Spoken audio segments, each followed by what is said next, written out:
All I need is 6 weeks. I need 6 weeks. I'll give you my everything. You get my everything.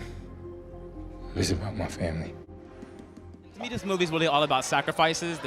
Your character, and sacrifices he makes for his family. What's the biggest sacrifice you made in your career to get to where you are? I don't know sacrifice the way Billy Hope knows sacrifice. I don't know sacrifice in a realm like Boxer knows sacrifice. I don't think that they're comparable. I mean, particularly given where my character comes from, you know, he goes through a lot of things in his life that are very far from the things that I've gone through in my life. So it's really almost impossible for me to compare. It's the reason really why I wanted to make the movie. I love characters that are far from who I am or how I was brought up. And it makes me see the world in a whole different way, and it makes me appreciate the world in a whole different way. And I think, like, if your job lets you do that, you know, you got a great job. So I feel like I've got a great job. The biggest sacrifice is time spent away from my family and my husband and my good friends. It's a huge sacrifice, and it's tough. It's tough. But I love what I do so much that, you know, I can't help it. And what's great about it is that I do have family, and I do have a wonderful husband that understands, that they understand my passion. Oh man, the biggest sacrifices of my career have been to leave Kansas when I was a kid, you know?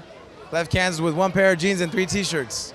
Got to California with a dream and a silly thought that maybe I could do something. And here I am on the red carpet.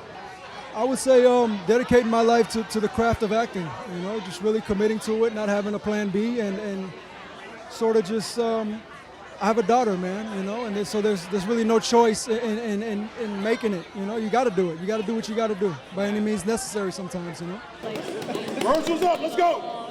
And watching this movie, it really was a director's film. Like, Antoine really shines through, absolutely brilliant. I saw you on GMA this morning talking about him and how he trained with you. Talking about kind of like the genius behind his directorial skills.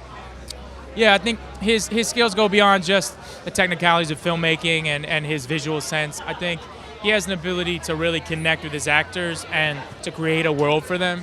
And he goes into that world with you. And I find directors who are able to come with you, whatever it is, they don't have to literally come with you, but he literally comes with you.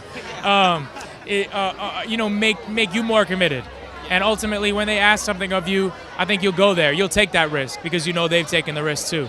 And I mean, I think that's really friendship. I loved you in this movie. You were amazing. And you're getting to work with Antoine Fuqua. You worked with so many amazing directors in your career. What's the best piece of direction or advice he gave you on set that you can think of? Oh, gosh. I mean, he actually helped me with my death scene a lot. Yeah, he was very... Thanks. That's the idea, so I'm glad you thought that. Yeah, he coached me through that and was very patient and yeah, so, I mean, he was always that way, you know, he was just very supportive in general, but that day he really like got in the trenches with me.